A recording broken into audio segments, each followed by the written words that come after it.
Bienvenidos a Filosofía en tiempos de no filosofía, un espacio de reflexión profunda sobre el pensamiento filosófico. En la actualidad, un programa dirigido por Filosofía Tierra.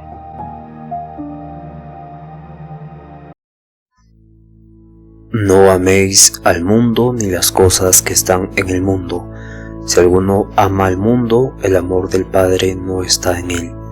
Porque todo lo que hay en el mundo, la concupiscencia de la carne, la concupiscencia de los ojos y la soberbia de la vida, no provienen del Padre, sino del mundo. Y el mundo pasa y su concupiscencia, pero el que hace la voluntad de Dios permanece para siempre. Juan 2, del 15 al 17. Bienvenidos al episodio 359. Mi nombre es Marco Antonio y estamos en el día 21 de reflexiones y perspectivas futuras de la filosofía, y hoy vamos a hablar de la libertad en tiempos de control digital. Durante siglos la libertad se ha entendido en relación con el poder político visible. Hablamos de reyes, hablamos de estados, hablamos de ejércitos que podían restringir el movimiento o la expresión de las personas.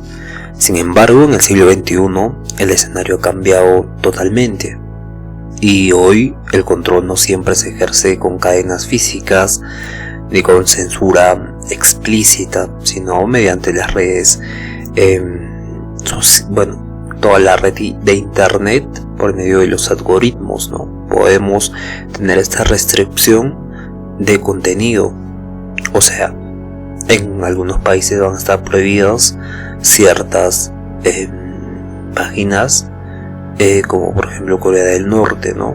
No puede haber YouTube, no puede haber Spotify, no puede haber diferentes plataformas. Lo mismo pasa en China y claro, y algunos países también prohíben el acceso a ciertas webs, y como por ejemplo la red oculta, ¿no? La Deep Web.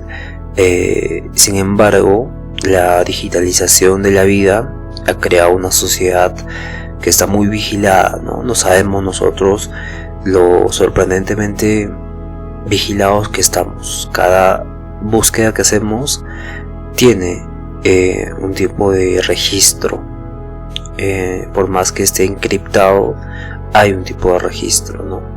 Y claro, la digitalización de la vida ha creado en la sociedad ese tipo de miedo, ¿no? Y se han creado empresas como Tor o las VPNs que ocultan el registro de los datos, ¿no? Y de las búsquedas o del lugar donde estamos, ¿no? Como las VPNs.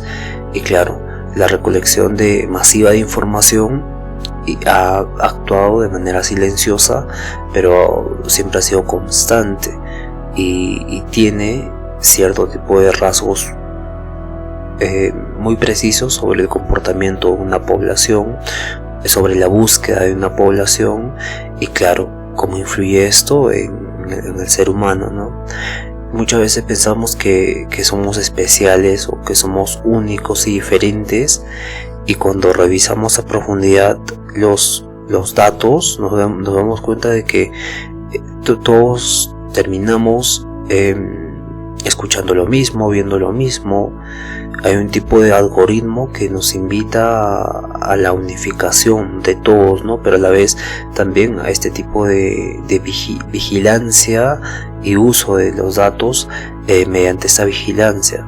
Y claro, este cambio cultural y tecnológico plantea desafíos que tienen que resolverse. Por ejemplo, nuestra identidad está siendo co-creada con el algoritmo de cualquier plataforma que usemos, y claro, nuestras decisiones y relaciones se van a construir dentro de entornos digitales controlados por estas corporaciones globales, ¿no? Y en muchos casos por sistemas de inteligencia artificial que deciden qué vamos a ver, qué vamos a comprar y hasta qué cosa vamos a pensar. Entonces la promesa inicial de Internet era un espacio libre, democrático, abierto a todo el mundo, y se ha transformado en una red dominada por plataformas centralizadas, ¿no? Donde se busca la información más precisa, ¿no? Como ChatGPT, que tiene 13 millones de consultas diarias, 13 mil millones de consultas diarias, y entonces muy interesante, es abismal, ¿no? Cada clic, cada búsqueda, cada conversación alimenta un ecosistema de vigilancia, y claro, la predicción de comportamientos también, ¿no? Y evidentemente esto es algo muy interesante, y en este contexto la noción de libertad necesita ser repensada. Necesitamos pensar en conceptos más amplios de libertad. Ya no basta con que no existan leyes o cadenas físicas, sino se necesita repensar cómo realmente vamos a ser libres de toda esta tecnología, ¿no? El verdadero desafío es reconocer cómo este poder digital ha moldeado pensamientos, ha moldeado opiniones, ha moldeado percepciones, ha moldeado formas de estar en el mundo. Y claro, filósofos como Foucault, Michel Foucault, ya hablaba de esto, ¿no? Pero en Foucault vemos que la tecnología no estaba tan desarrollada como ahora, sino él hablaba de estos peligros invisibles del poder, de la modernidad, ¿no? Que advierte Foucault este poder moderno que es invisible y es aceptado por todos, ¿no? Y claramente de Internet y la tecnología ha sido aceptado por todos, de manera que incluso lo vemos como algo que es obvio, ¿no? Por sentido común no tiene que tener esto para comunicarse con sus familiares, un celular para comunicarse con sus familiares. Y claro, se convierte en una nueva forma de estar en el mundo, de habitar en el mundo, y se universaliza, ¿no? Y luego los bancos tienen este tipo de aplicación, y luego el Estado también contribuye a la facilitación de esta aplicación, y seguramente más adelante vamos a poder votar las leyes por medio de nuestros celulares, ¿no? Y claramente esto va a ser mucho más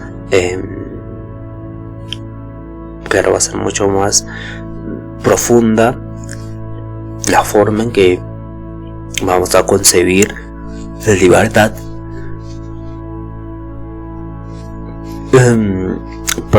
porque la libertad ya no solo va a bastar con las leyes, con las prohibiciones, o abrir las prohibiciones o eliminar las prohibiciones, sino que también se va a construir un tipo de sistema de pensamiento característico de la gente, ¿no? Que se va a acoplar como heredado en el comportamiento habitual de las personas, y ese comportamiento habitual de las personas va a hacer que se cree un sesgo algorítmico, y este sesgo algorítmico va a modificar el comportamiento de las nuevas personas que van entrando a este ecosistema. Entonces los algoritmos cumplen ese papel de normalizar la idea de que la tecnología puede ser justificada, de que ciertos comportamientos pueden ser justificados, de que ciertas ideas pueden ser aceptadas realmente, y claro, nuestra privacidad se convierte en nuestra privacidad, que es inherentemente vinculada a nuestra intencionalidad, ¿no? Nuestra privacidad tiene este sentido de intencionalidad de nosotros, de dirigir. O sea, cuando nosotros estamos buscando algo, estamos haciendo la intención de encontrar ese algo, pero esta intención se relaciona con mi propio mundo interno, porque claramente si estoy buscando algo tengo la intención de encontrar esa respuesta, o de encontrar aquello. Es como una compra, ¿no?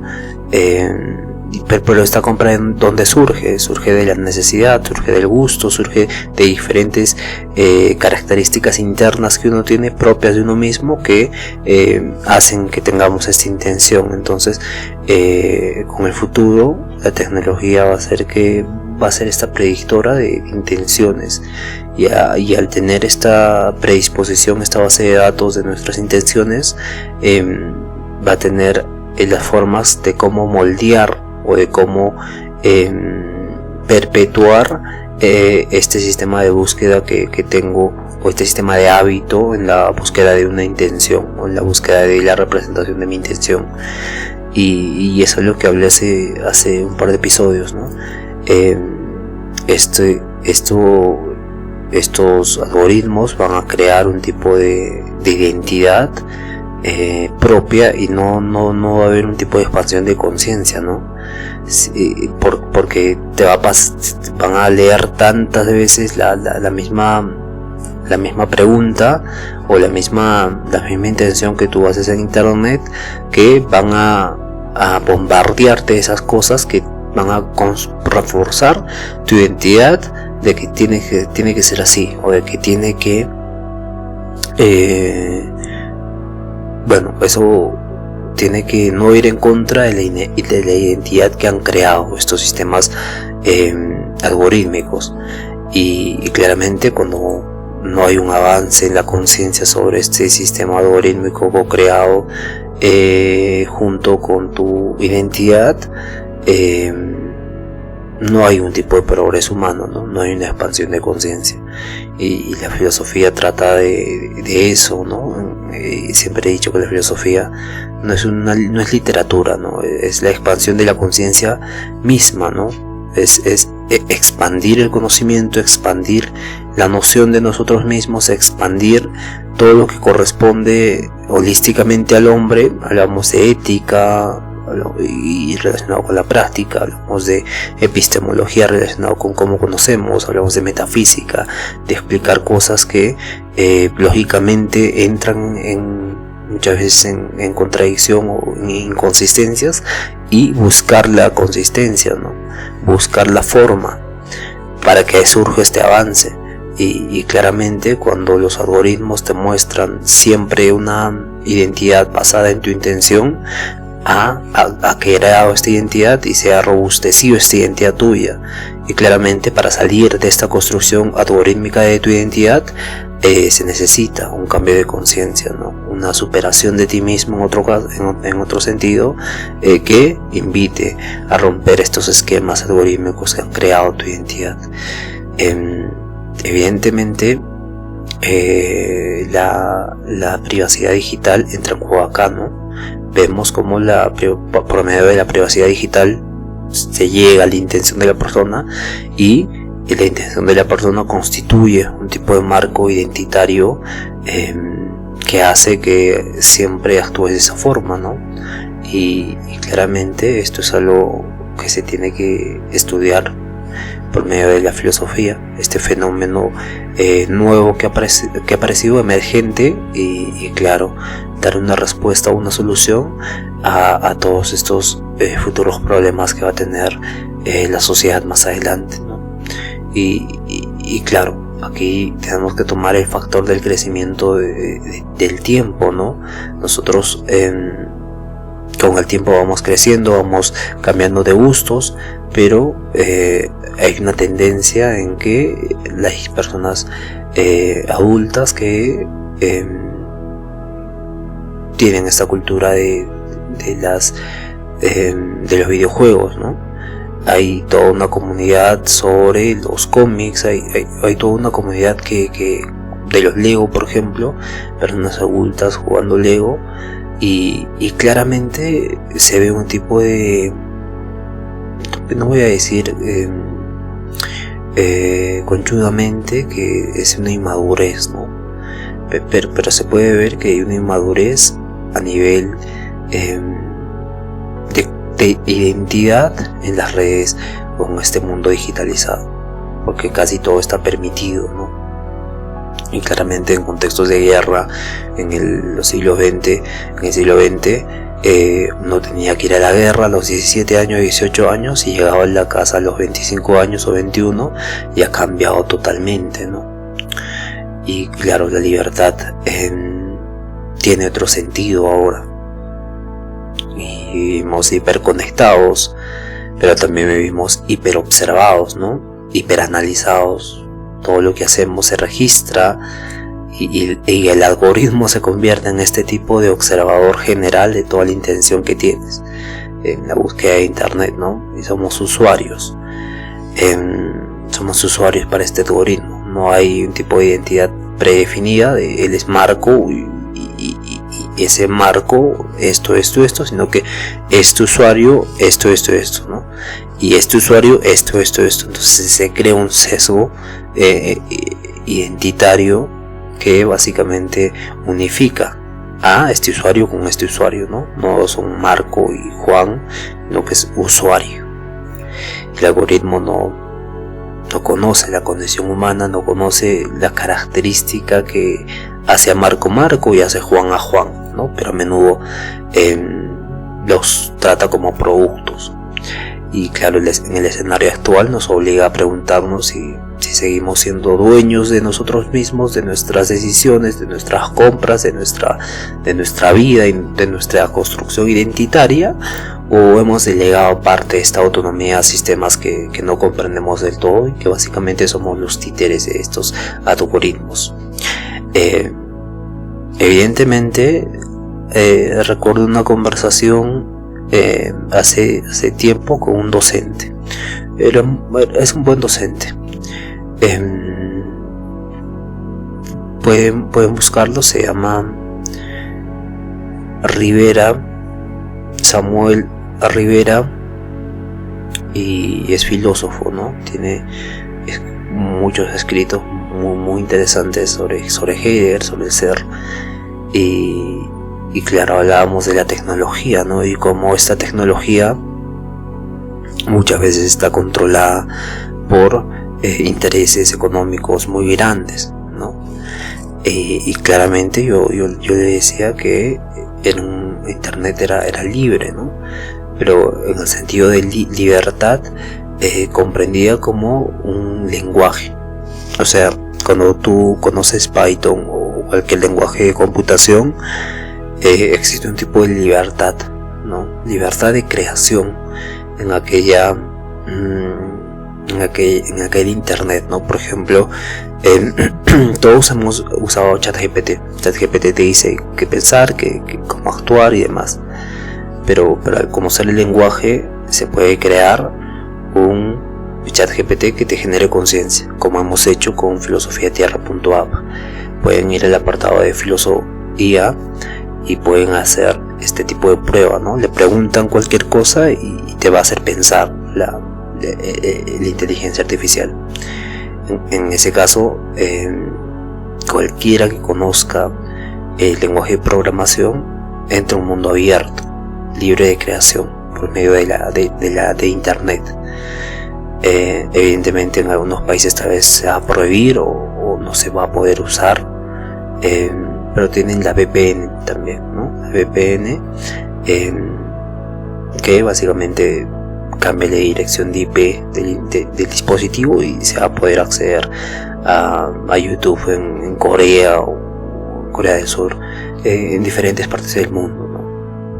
Entonces la digitalización se vuelve un tipo de cosmopolitismo virtual, ¿no? Un cosmopolitismo virtual que básicamente tiene características propias y que conlleva un nuevo tipo de libertad o concepto de libertad que se va a tener. Y claro, en un mundo contemporáneo la vigilancia ya no es un fenómeno extraordinario o reservado a regímenes autoritarios como en la URSS o en Italia como Mussolini, ¿no? Sino que se ha convertido en esta condición estructural de la vida digital, ¿no? Y cada interacción en línea, cada búsqueda de internet, cada me gusta en las redes sociales, cada compra con una tarjeta se convierte en un dato almacenado, analizado, guardado, y dibuja un perfil detallado sobre nuestra identidad, intereses y hábitos que va a co-crear y reforzar esta identidad, y va a haber un tipo de no progresión en el desarrollo identitario de la persona, no libertad identitaria. Y esta condición masiva de recopilación de información es básicamente denominada como el Big Data, ¿no? Que permite a las empresas, a los gobiernos influir, anticipar el comportamiento, ¿no? Y muchas veces esto no lo hacen con nuestro consentimiento, sino que lo hacen de forma abierta, de forma que nadie les va a decir nada, básicamente, ¿no? Y claramente esto ya está se ha masificado con la creación de herramientas que tú pones, digamos, una web en un internet y te envía todos los correos que han entrado a esa web, o sea, a tu competencia, por ejemplo. Y claro, todos los correos de tu competencia terminan teniendo un tipo de información de la búsqueda que han hecho o de los que más frecuentan esa web.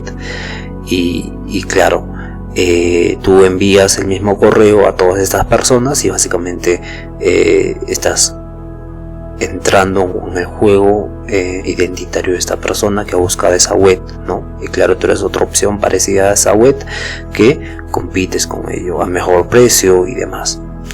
Y claramente esto es algo que ocurre sin nuestro consentimiento, porque el correo electrónico ya estaba registrado en esta web, ¿no? Y claramente solo faltaba la recopilación de todos los correos electrónicos que entraron a esa web para devolver este anuncio dirigido a sus correos electrónicos.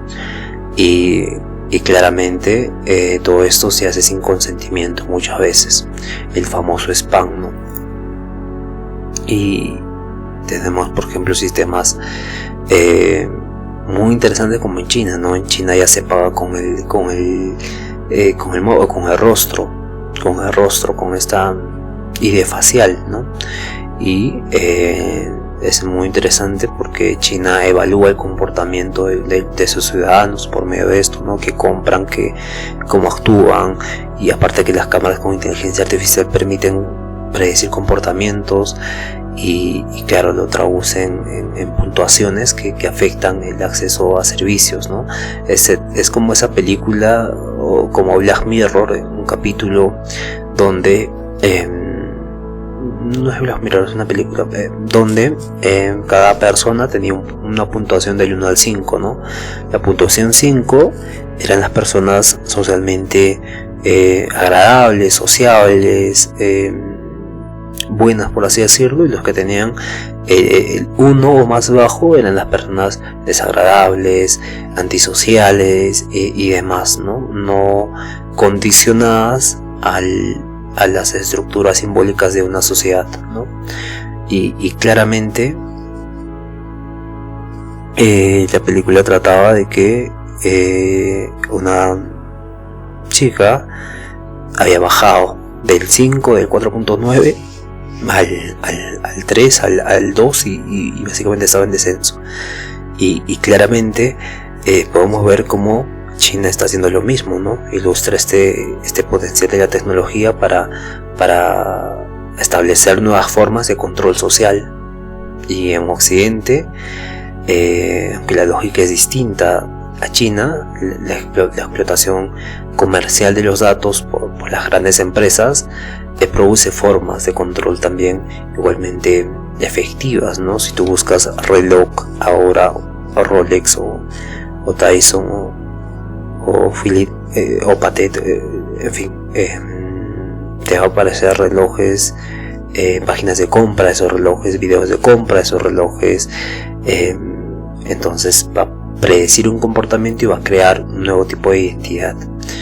Y claramente esto juega mucho en cómo vamos a elegir las cosas en nuestras elecciones, ¿no? Claro, también ocurre esto, pero a nivel político. Nuestras opiniones políticas van a ser modificadas por las cosas que vamos a ver, ¿no? Evidentemente esto también pasó en Estados Unidos cuando en Facebook, cuando todos estaban en contra de Donald Trump, ¿no? Porque aparecía imágenes de Donald Trump que quitaban su prestigio, y claramente las relaciones sociales que estaban moduladas por algoritmos y corresponden a intereses corporativos, ¿no? Un chat, por ejemplo de Gemini, de inteligencia de Google, te va a hablar no en contra de otra empresa, pero te va a sugerir que use su plataforma, y en el sentido de que te va a dar más respuestas. Y claro, cuando ya hace programación, va a dirigir todas sus respuestas a usar Gemini, y claro, los algoritmos no están completamente libres porque tienen este pequeño margen, ¿no? Este pequeño margen de interés corporativo, y es pequeño, pero se puede notar.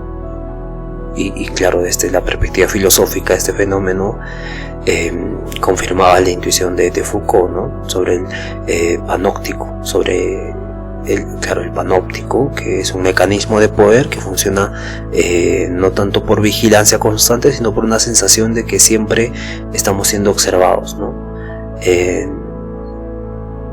Y claro, esta idea de que siempre estamos siendo observados nos lleva a autodisciplinarnos nosotros mismos y así crear un tipo de identidad. Y claro, la diferencia es que en la era digital el panóptico no tiene una sola torre de vigilancia, sino que está distribuido en millones y millones de dispositivos móviles o tecnológicos que registran en sus servidores cada aspecto de nuestra existencia. No podemos pensar ahora que nuestro celular está grabando ahora y nos están observando. Evidentemente esto puede ser así, o puede ser o no puede ser, depende a si estás con programas de un malware malicioso, y no sabes si has instalado algo que no conocías en tu celular. Sin embargo, todos tenemos esta sensación de que nos están observando y están registrando nuestros datos, y por eso tenemos que autodisciplinarnos de forma constante. Y claro, este es el fenómeno que Foucault había denominado como panóptico, pero en Foucault vemos que esto se hacía no tanto por vigilancia, sino por la sensación de siempre estar observados, ¿no? Y claro, la tecnología, la inteligencia artificial, la realidad virtual, todo esto no había aparecido en el tiempo de Foucault, pero evidentemente hoy más que nunca tenemos siempre una cámara delante, una cámara en el bolsillo, siempre la cámara está manteniéndose siempre con nosotros. Y claro, es el precio de la comodidad tecnológica, ¿no? El acceso inmediato a la información, inmediato a los servicios personalizados, a la comunicación instantánea, parece ser una renuncia progresiva a la privacidad.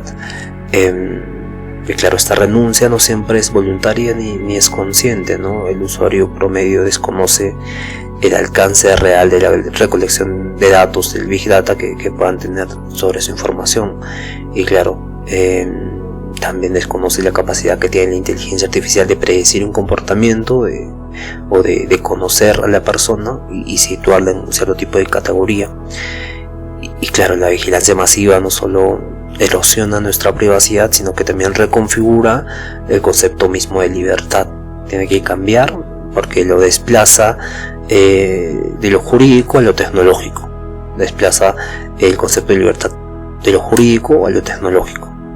Un nuevo concepto de libertad se necesita crear ahora. Y básicamente la vigilancia corresponde a un tipo de intento de manipulación, ¿no? Como vimos con el término de Foucault, este tipo de no me voy a recordar, bueno, no puedo olvidarme tampoco, ¿no? El panóptico. Y claro, va por este tipo de sentirnos vigilados, va a crear un tipo de manipulación del comportamiento.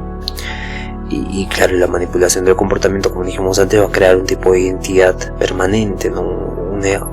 Va a ser la constructora de identidades, y básicamente la conciencia de pensar fuera de la caja va a hacer que sea escasa, ¿no? Y al ser escasa va a crear zombies, y al crear zombies se va a perder el pensamiento filosófico, el pensamiento reflexivo, la generación de conciencia, y nosotros también de generar conciencia, ¿no? Por eso la inteligencia artificial, bueno, la IA que creamos en filosofiatierra.app es un intento de que pienses por tu propia cuenta, ¿no? De que te respondas a ti mismo, de que reflexiones. Y es un proyecto muy bonito que se ha intentado hacer, que se ha hecho, y espero les ayude también a generar conciencia sobre este ámbito. ¿Qué decir también, no? Podemos hablar de la libertad positiva y la libertad negativa de Isaiah Berlin, ¿no? Claro, sí, es Isaiah Berlin. Isaiah Berlin es un filósofo que se dedica a la política. Es un filósofo del siglo XX, o sea, de 1900 y 1900, que en 1958 sacó un libro, Los conceptos de libertad, ¿no? Los dos conceptos de libertad. Y claro, en este libro propone la libertad negativa y la libertad positiva, ¿no? La libertad negativa se refería a la ausencia de inferencias externas, ¿no? Ser libre no es estar sometido o a coerción o a una restricción por parte de otros, ya sea gobierno, institución, individuos. No. Entonces, bajo esta perspectiva, cuando menos control externo exista sobre nuestras acciones, más libres somos. Y durante siglos este concepto fue la base de las democracias liberales, de la construcción de constituciones. Entonces las leyes que protegen la intimidad, la propiedad, el derecho a expresarse, corresponden a esta libertad negativa, ¿no? Así como las limitaciones también del poder del Estado. Pero la libertad positiva pone énfasis en la autonomía y el dominio sobre uno mismo.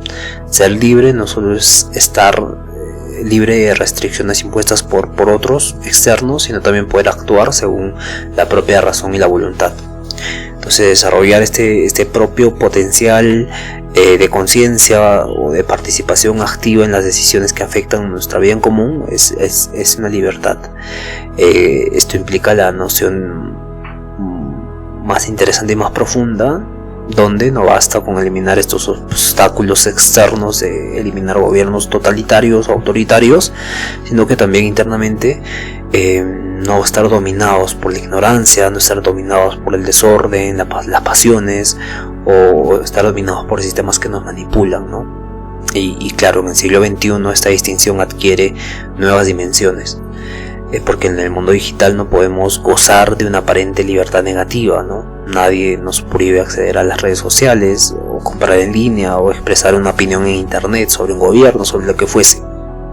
En casos excepcionales como China y Corea del Norte tal vez. Sin embargo, esta libertad puede ser ilusoria, ¿no? Esta libertad occidental de poder expresarnos, poder comprar en línea y demás, porque no podemos pensar o darnos cuenta muchas veces de que están prediseñadas por algoritmos y estructuras, ¿no? Que nos muestran una escena de un presidente que comete algo, pero nos muestra como anuncio o recomendación, que básicamente estructura nuestra forma de pensar, y claramente eso es un prediseño algorítmico, ¿no? Y vivimos sin censura explícita, pero bajo una influencia constante, y también esta influencia invisible, ¿no? De por qué me pareció esto, ¿no? Y últimamente muchos se quejan, ¿no? Se quejan de que la conversación, tú dices carro nuevo, y sorpresivamente, invisiblemente, aparece el anuncio de un carro nuevo. Y claramente esto es algo fascinante, pero también es algo peligroso, ¿no? Porque siempre estamos vigilados, en otras palabras. Y por otro lado, alcanzar la libertad positiva en este contexto exige más que leyes protectoras físicas, ¿no? Bueno, leyes del Estado, sino que requiere la conciencia crítica, una conciencia crítica y sobre las herramientas tecnológicas que usamos, ¿no? Si no comprendemos cómo funcionan los sistemas que van a moldear la información, nuestro comportamiento, nuestra autonomía se ve socavada, se ve cohesionada, se ve influida invisiblemente. Entonces la paradoja es que la era digital tiene este acceso ilimitado a la información, pero esto no garantiza la libertad y puede incluso aumentar la dependencia a sistemas que van a simplificar nuestra visión del mundo, ¿no? Y básicamente simplificar la visión del mundo es un tipo de condicionamiento, ¿no? Que va en contra de la libertad positiva, que está en contra de la ignorancia o de las pasiones, del desorden, de sistemas que nos manipulan. Entonces Isaiah Berlin advertía que ambas concepciones de libertad pueden entrar en conflicto, ¿no? Una sociedad obsesionada con garantizar la libertad positiva mediante planes de bienestar o control estatal corre el riesgo del paternalismo estatal o un paternalismo autoritario que te va a decir cierto tipo de horas usas el celular, mientras que, y claramente esto viola con la libertad también, ¿no? Pero la visión puramente negativa de la libertad puede ignorar las formas más sutiles de opresión, como este tipo de influencia algorítmica. Y básicamente en el presente esta tensión se va reconfigurando, porque no solo el Estado va a limitar el uso de Internet, sino que habilita también libertades, ¿no?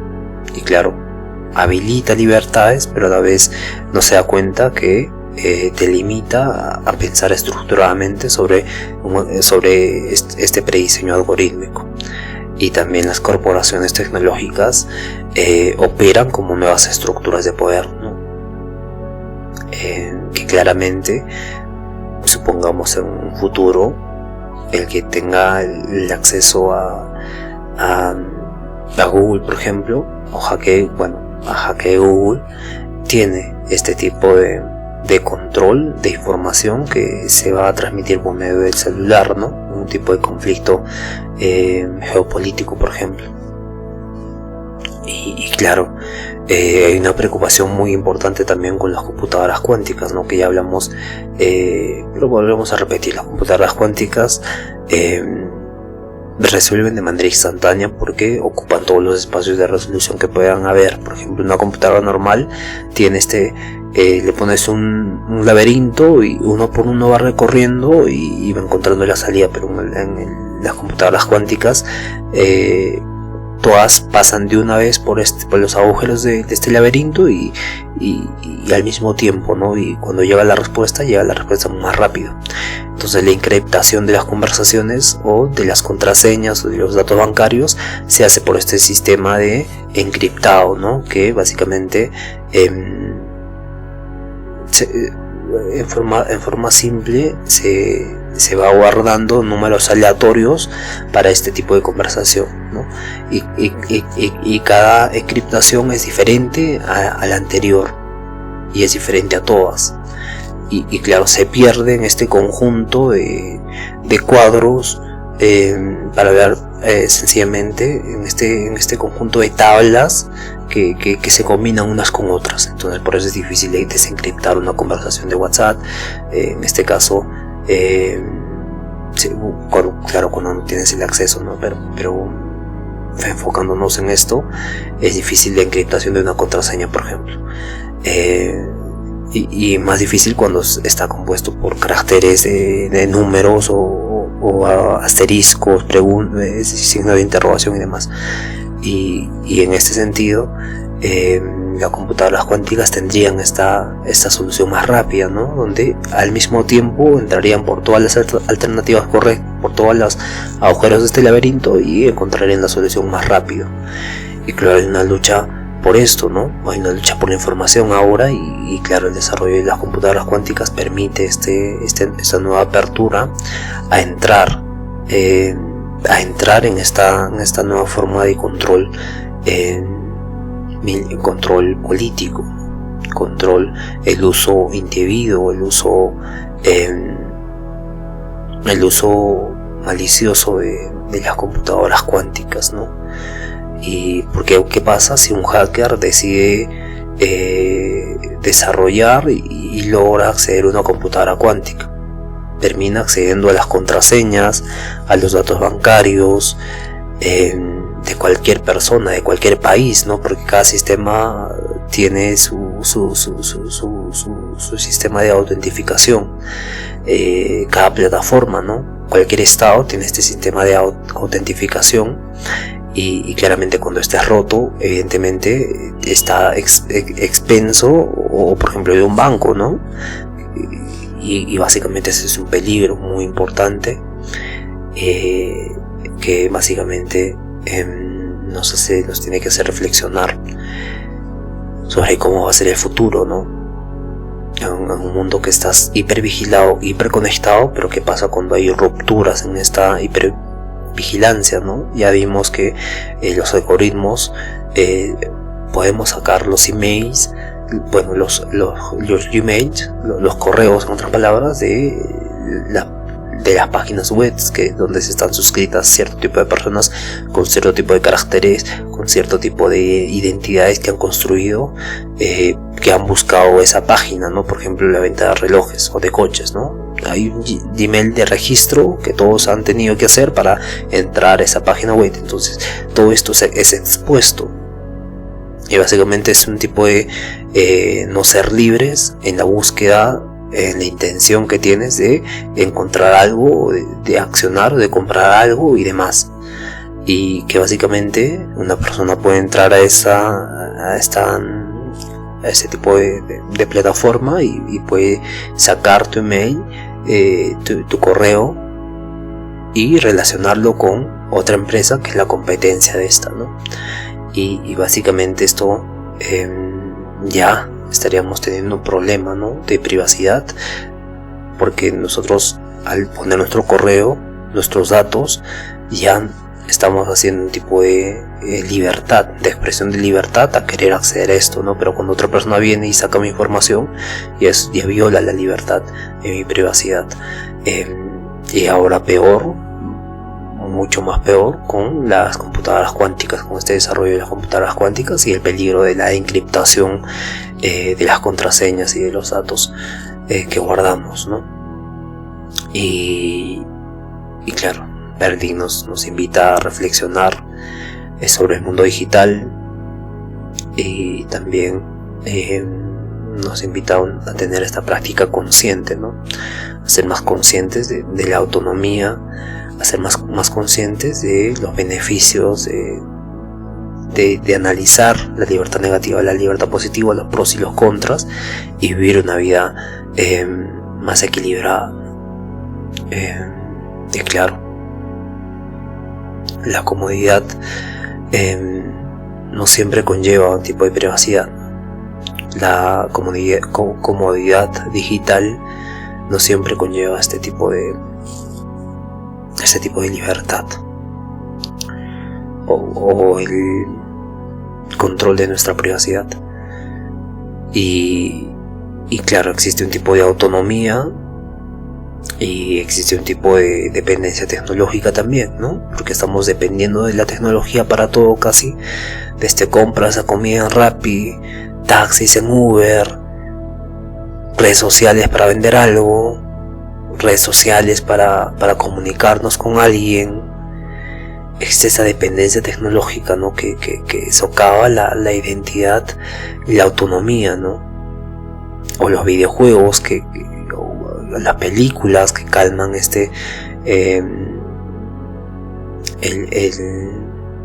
la parte emocional del individuo, ¿no? Y que no lo hacen libre, sino que dependen de la tecnología y lo hacen esclavo.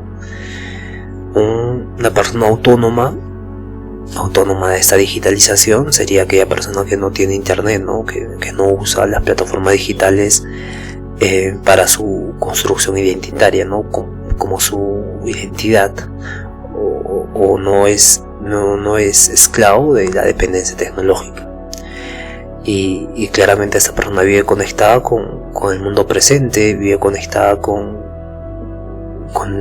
lo que es real, y vive conectada consigo mismo, ¿no? Y con la conciencia de ser libre y no estar sometido hacia algo.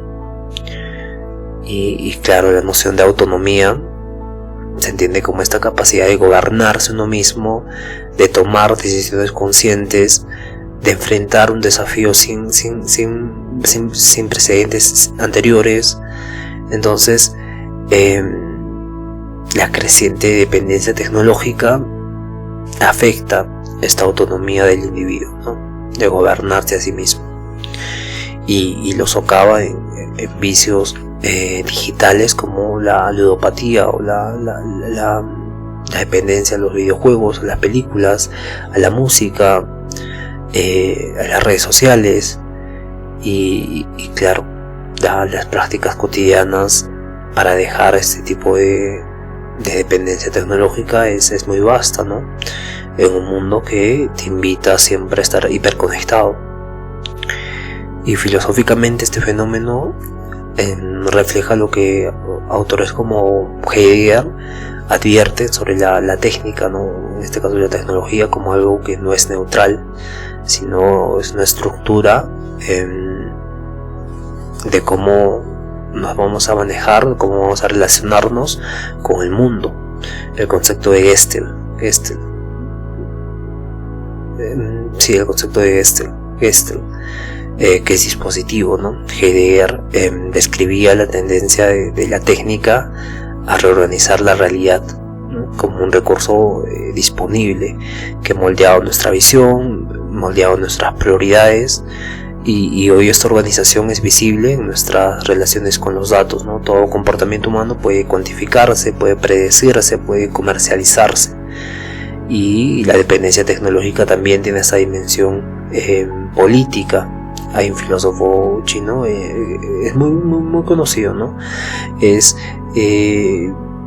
Byung Chul Han, ¿no? Que habla de la sociedad de la autoexplotación, donde las personas entregan voluntariamente su información, su atención, su creatividad, creyendo que actúan libremente, mientras que son guiados por dinámicas de mercado, dinámicas de control digital, y esta forma de poder es más eficiente que esta coerción tradicional, evidentemente porque es la evolución de esta coerción tradicional, ¿no? Porque se integra el deseo de los usuarios, porque publicamos nuestra intimidad, publicamos nuestro autoconocimiento, seguimos recomendaciones algorítmicas, aceptamos términos y condiciones sin leerlas por completo, y claro, a cambio nos dan esta conexión social, nos dan esta convivencia, y sin embargo esta realidad no implica una condena inevitable a la pérdida de autonomía, sino que la conciencia de esta dependencia es el primer paso hacia una autonomía digital crítica, ¿no? Elegir deliberadamente qué tecnologías vamos a usar, exigir qué políticas deben incluir en el uso de estas tecnologías, conocer las limitaciones, conocer transparentemente los mecanismos que ellos usan para la encriptación de los datos o el uso de los datos, como hizo Apple, ¿no? Apple tiene esta opción de no guardar tus datos de usuario de una aplicación, ¿no? O no compartir tus datos, pero Android no tiene esto, ¿no? Y claro, en este sentido la verdadera libertad, hasta el momento, no consiste en rechazar la tecnología, sino que consiste en aprender a vivir de manera más consciente y reflexiva con la tecnología, ¿no? Y que esa nos sirva y nos servir a la tecnología. Y claro, se crea un camino de resistencias y un camino hacia un nuevo concepto de libertad digital, porque esta sociedad hiperconectada, donde cada decisión está mediada por estos sistemas digitales, La defensa de la libertad tiene que basarse en algo que ven muchas veces en contra de esta digitalización, ¿no? Y claro, requiere un tipo de educación tecnológica profunda, una educación tecnológica crítica. Y no basta solo con saber usar estos dispositivos, las aplicaciones, sino que es necesario comprender cómo funcionan, qué intereses las impulsan, qué implicaciones tienen que tener o tienen en base a nuestra autonomía individual y colectiva, ¿no? Claro, porque va a terminar cohesionando un tipo de algoritmo sesgado de nosotros mismos como sociedad en ciertos tipos de regiones. Y claramente la alfabetización digital tradicional va a ser mucho más amplia, ¿no? En China ya se está enseñando inteligencia artificial en las escuelas, y claro, hay una desigualdad también en países latinoamericanos donde no se enseña esto, ¿no? Y claro, esta alfabetización digital tradicional estaba centrada muchas veces en los colegios, en la exploración de internet, en operar Windows, no Windows, no, sino que Microsoft Office, Excel, y claro, lo que se necesita ahora es una conciencia más tecnológica, de entender cómo funciona la inteligencia artificial, la capacidad de reconocer la interfaz de cada red social, de cada algoritmo, de cada lógica, ¿no? Porque ya vimos que las computadoras tienen este principio lógico, ¿no? Claro, la lógica ha sido un punto importante para el desarrollo de la computación, pero esta lógica también tiene un punto muy importante, y es la base del comportamiento de la inteligencia artificial. Y claramente el algoritmo tiene esta lógica de diseño, ¿no? Que responde a objetivos económicos, objetivos políticos, objetivos culturales.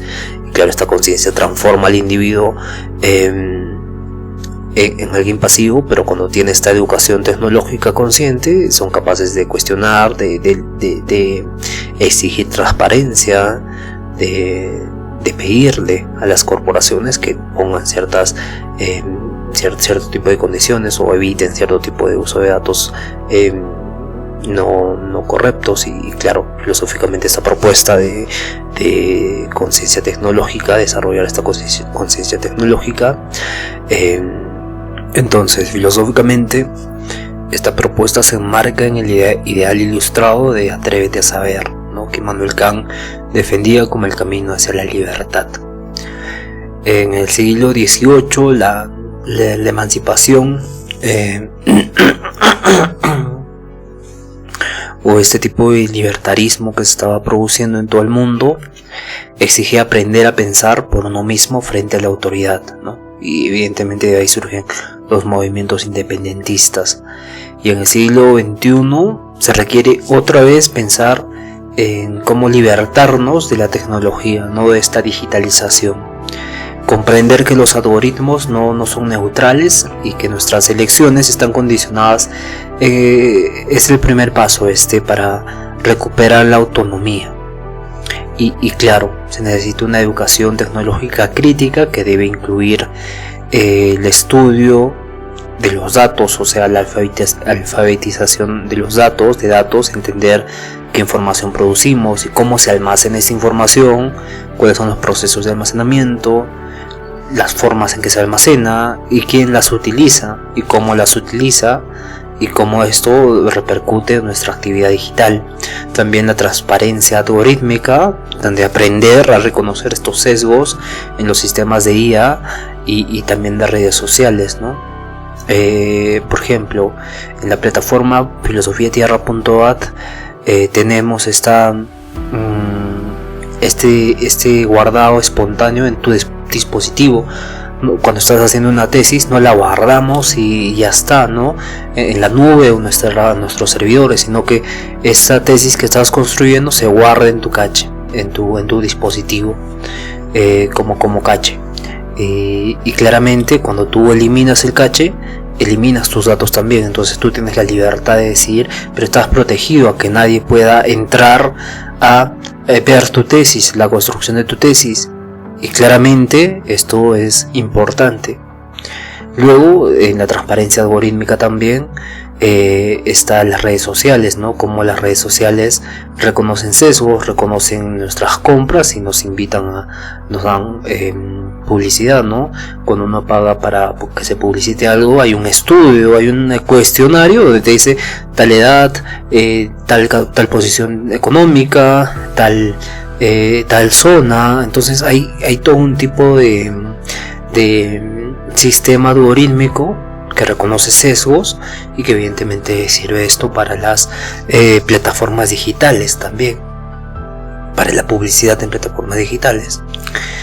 Y claramente, evidentemente, existen esos datos, y una persona que no conoce esto evidentemente se asombra, ¿no? Y dice, ¿por qué ellos me ponen esta publicidad? Los que ya se hacen marcado en un sistema de edad, región, intereses y demás. Luego también la seguridad digital básica, ¿no? El uso de cifrado, la gestión de contraseñas, las prácticas de protección de la privacidad y entre otros. Y finalmente, para que ocurra este tipo de autonomía, desarrollo de la autonomía frente a la tecnología, o este tipo de libertad tecnológica, se necesita un pensamiento filosófico y ético, ¿no? Reflexionar sobre cómo las tecnologías van a moldear valores, van a moldear relaciones humanas, y claramente reflexionar sobre estas tecnologías y cómo moldean todo el ámbito social, el ámbito autónomo de la persona. Y también iniciativas, ¿no? Promover iniciativas de software libre, ¿no? De software libre, educación abierta, comunidades tecnológicas que compartan conocimientos con todo el mundo, esta sociedad informada, ¿no? YouTube también se vuelve esta forma de escuela universal donde puedes aprender de todo, ¿no? Puedes aprender chino mandarín, ruso, programación, cocina. Es increíble lo que hay en YouTube. Y claro, lo que importa es que seamos libres, y en esa libertad nosotros decidamos qué hacer, ¿no? Que nos enmarquen en un tipo de sesgo algorítmico que condicione nuestro actuar. Entonces la conciencia tecnológica no busca aislar al individuo de la red, sino que busca empoderarlo, busca usar la tecnología sin ser usado por la tecnología. ¿Qué más decirles, no? A la parte ética también, ¿no? La búsqueda de libertad en tiempos de digitalización o de control digital puede limitarse en crear esta crítica que básicamente recalca la reducción de dinámicas sociales dependientes y de vigilancia, ¿no? O sea, el desarrollo de las tecnologías éticas y la apuesta por sistemas descentralizados tendrían que ser prioridad para el desarrollo tecnológico de esta era. Las tecnologías éticas son aquellas diseñadas con este objetivo, ¿no? De proteger los derechos, proteger la dignidad de los usuarios, priorizando la privacidad, la transparencia, el bienestar humano. Y claro, debe haber un condicionamiento ético, ¿no? Cuando descargas una aplicación, tiene que darte la opción de decidir si quieres compartir tus datos, si quieres que te envíen ofertas, si quieres que usen tu correo para su Big Data, y claramente ahí o para compras recurrentes, por decirlo de forma simple, ¿no? Y claramente las tecnologías éticas tienen que estar en los dispositivos Android, en los dispositivos Apple, en todos, ¿no? Los dispositivos sea Windows y demás, Linux, entre otros, porque esta protección de los derechos y la dignidad de los usuarios, que prioriza la transparencia, la privacidad, el bienestar humano, y es fundamental, ¿no? Este enfoque tiene que cuestionar el modelo de negocio dominante. Hay un modelo de negocio dominante donde los dispositivos por ciertos años pasa estos años y se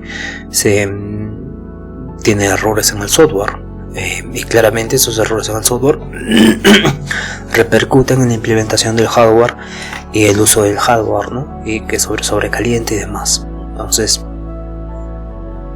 como pasó con Europa, ¿no? Europa prohibió a Apple que ponga sus propios Lightning, sus cables específicos de carga, y exigió que pongan el cable C, el mini C, no el universal, el nuevo universal, ¿no? Porque antes era otro, y así evidentemente se va cambiando con la tecnología, se va mejorando, y claro, pedir que una empresa, corporación gigante haga estos cambios es también es aportar a esas tecnologías éticas, ¿no? Y claro, este enfoque cuestiona este modelo de negocio dominante y propone más bien una relación entre la tecnología y la sociedad que sea más realista, que sea más abierta, que sea más para el pueblo, ¿no?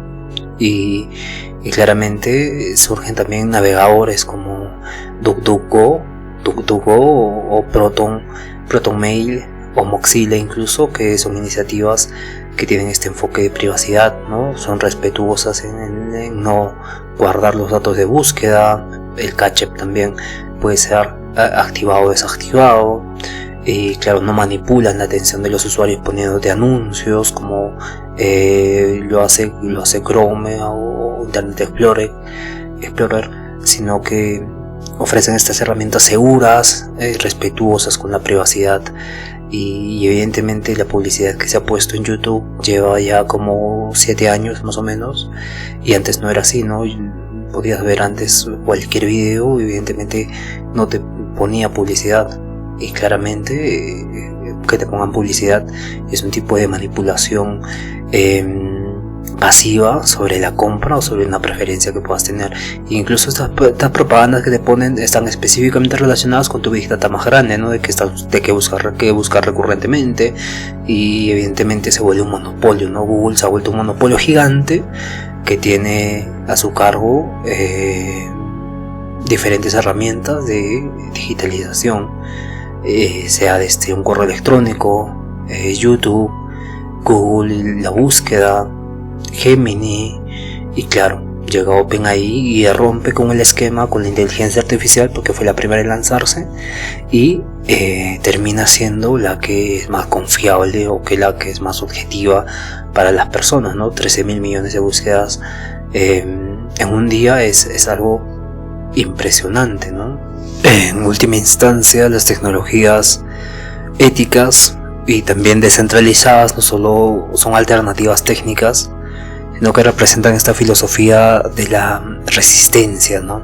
Frente a un mundo cada vez más digitalizado, que tiene este control digital que parece inevitable.